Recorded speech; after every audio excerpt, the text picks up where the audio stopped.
let's talk about his 2025 rookie running backs to watch. Really down year at the position. We saw a lot of teams just saying, hey, miss me on running back here in 2024, spending any real draft capital. I'll wait until 2025.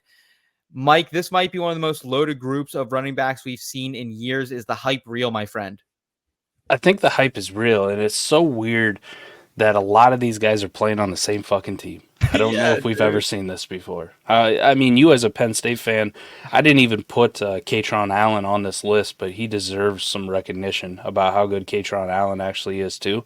So like Kaytron Allen, Nick Singleton playing on the same team, Quinshon Judkins and TreVeyon Henderson now being on the same team. It's like, this is the weirdest shit ever. It reminds me a lot of my young childhoods, before the beard. Back when Yeah. you had like Cadillac Williams and Ronnie Brown on the same team competing for Lendale Heisman. White, Reggie Bush. Reggie Bush, right? Yeah. You had all these dynamic duos, and now we kind of get it all over again. Maybe the college football is cyclical, kind of like the Yeah. NFL seems to be. Maybe we're going back in the day.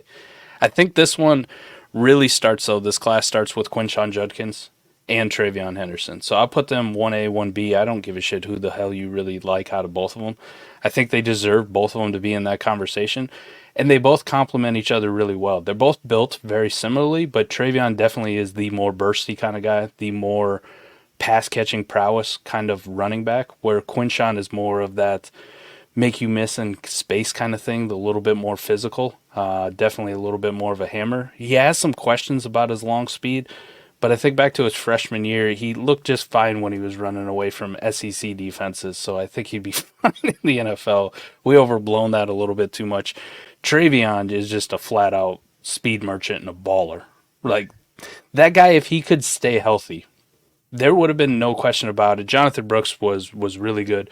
But if TreVeyon stayed healthy last year and had entered the NFL draft and didn't want to come back for one more Oh, yeah. season, Oh, he yeah. was the RB1 in that class, no Mhm. question about it.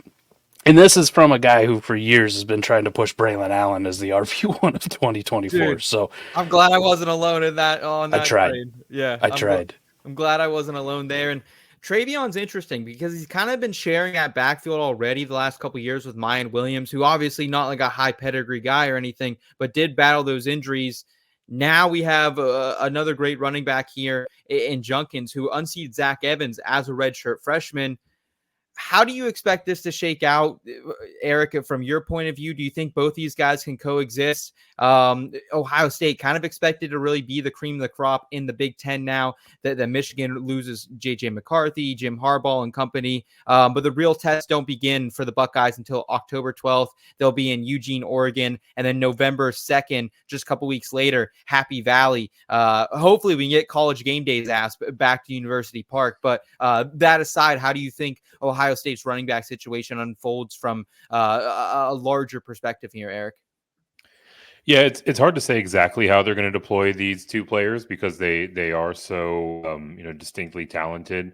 What I will say kind of on the macro level is I think they will find ways to get the most out of what each of these players brings to the table, right? Like I don't think we're going to see a situation where someone is just kind of riding the pine behind another player. I think we're going to see plenty of touches for both of them. Like you mentioned, Ohio State should be a very competitive team this upcoming year. So there should be plenty of scoring upside for each of them. And I think when they each respectively get the ball in their hand, they've got the skill set to, put some pretty amazing highlights on film out there. So hard to say exactly, how the split shakes out at this point, but I think there's going to be plenty to be excited about from both these players when the season's done.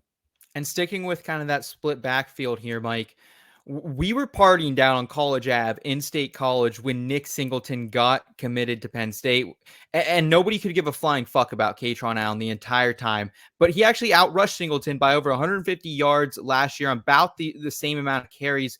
Could Kaytron actually hurt Singleton's stock around this next year? I don't know if it'll actually be a negative.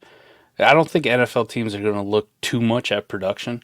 I think they're going to look at the talent first, and Nick Singleton's extremely talented.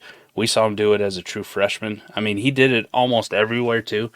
I mean, how many of these true freshman running backs come in and, like, boom, we're going to put you a kick returner because you can change the fucking game for us on special teams? And Nick Singleton is that dude when it comes to it. I think it's just more of Kaytron Allen was more surprising, and we're like, wow, we didn't see this dude coming out of basically nowhere Yeah. and being the 1B, the 1A, whatever it is to Nick Singleton. So I think it helps Kaytron more than it does hurt Nick. Like, I think Nick will be completely fine when it comes to NFL time, as long as he can stay healthy, which he kind of got a little bit nicked up to, which is why Kaytron kind of kicked in the door a little bit Yeah. because he let him. But I think them both splitting the way Penn State runs that offense is kind of, I mean, it's like Iowa with more talent on offense, essentially, right? Like, it's just, Fair. it's uninspiring. It always feels like it's missing something. Like, you have this Adonis quarterback, throw the fucking ball down the field, but then maybe you don't have the weapons to do it on the outside. So they're going to be built through the run game, and having both those guys in the backfield is a pretty good place to start if that's going to be your identity on offense. So I think Kaytron, I'm interested to see if he can repeat it this year. Okay. And kind of stick neck and neck with Nicholas Singleton. But both those guys I really like. I think Kaytron's probably more underrated than Nick Singleton's overrated. Okay. Yeah, that's good to hear, man. And Nick Singleton, I definitely love his pass catching upside from a dynasty perspective. I think when he gets into the NFL, he can really be a 3-down running back. Not that Kaytron couldn't, but we just haven't seen it really in pass protection or in the pass game as well. I want to talk about the last 2 running backs you have noted here. Ollie Gordon, he's the Doak Walker Award winner, over 2,000 scrimmage yards at Oklahoma State last year in Stillwater. And then Ashton Jeanty, here from Boise State. What do you like about these 2 running backs? How do you kind of have them projected right now from a dynasty lens? If you're a fan of production, don't look no farther than Ollie Gordon. just stop looking at him. I mean, a guy who went over 2,000 total yards last year. A lot of his game, too, if you watch him, ridiculously explosive in the short area. Ridiculously. Now, his long speed lacks just a little bit, I would think. But his comp is pretty easy. If you just take out the long speed, it's Kenneth Walker, but catches passes in college. That's essentially the way he moves, and the way he's so bursty through the hole is absolutely ridiculous at his size. So I'm a big fan of Ollie Gordon. I think he's probably my favorite to be the number 1 running back if it's not Judkins or TreVeyon Henderson. Like, it would be him over Nick Singleton for me. Ollie Gordon is ridiculously good.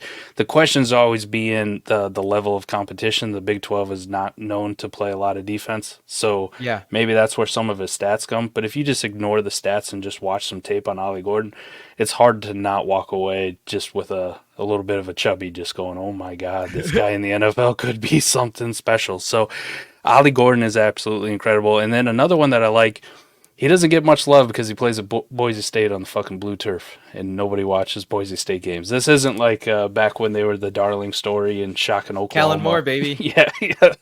We're long gone from those days. Boise State there for a while became like one of the most hated teams in America, especially once LeGarrette Blunt just decided to punch that dude right in the face. It's pretty amazing. But I love Ashton Jeanty just because he has that kind of, reminds me a lot of DeAndre Swift when he plays. The guy who can definitely catch the football. If you want to talk about pass catching running backs, Jeanty's that dude. Explosiveness definitely is. Again, we're going to have the small school questions. But it seemed to work okay for some of these other small school guys that have come out lately, you know, the Tajay Spears of the world, right, playing at Tulane. Most people couldn't even tell you where the fuck Tulane is on a map. Yeah, right. They have no clue. Boise State's easy, though. Like, you know it's in Idaho. Not Iowa. Not Iowa, Seth. Idaho. Indiana, Iowa. There's too many. Christ. Yeah, there's too Illinois. many. Yeah, too many I states back to back right there in the Midwest. They're really trying to fuck with you. Hey, I did get 50 out of 50 on my states test though, so fuck you on that one, Mike. Let's go, Eric. Right now, if you were still have not done your dynasty rookie draft and you need a running back, you know, let's say you're a little light there, you're still rebuilding. Are you okay with passing up on a Brooks or a Trey Benson to maybe hopefully get one of these guys like a Judkins, a Henderson, a Gordon, or one of these Penn State guys next year? Yeah, 100%. I think there are probably 5 or 6 guys I would take ahead of anyone in this year's class, right? And a lot of it has to do with how these guys profile. So many of them, you know, like you mentioned the Kenneth Walker comp, right? Like for a few years now, it feels like there have been plenty of players where it's like, man, this guy looks great. We think he can catch the ball, but they never really asked him to catch the ball, so we can't really evaluate him on that front. This 2025 lot is very much so checking that box, right? So like the likelihood that a multitude of these guys steps into a 3-down workload very quickly and also has relatively high NFL draft capital to boost their case seems pretty high. I wouldn't be surprised if we see 3, 4, 5 guys drafted in the first 2 rounds, maybe even like the top 50 picks next year, right? So, there's going to be a lot of draft capital behind these guys. Their skill sets are ones that, should translate very quickly to the NFL and should potentially transition to a lot of work very, very early on in their careers. So, yeah, if I'm in the running back market, I mean, I generally always want to look to next year's class because a running back is basically dead to me once they turn like 24. Right. So, that being the case, or rather setting that aside, the quality of this upcoming class is head and shoulders above what the 2024 class has to offer. I really hope so, because I'm tired of sitting at the bar the last 2 years. This year, I was like, can Dylan Laub go in on day 2? Can it happen? No, he didn't. The year before, I was like, can Chase Brown go on day 2? I'm tired of sweating it out. So hopefully we can get 5 or 6 guys to just go on, day 2. That would make me very happy.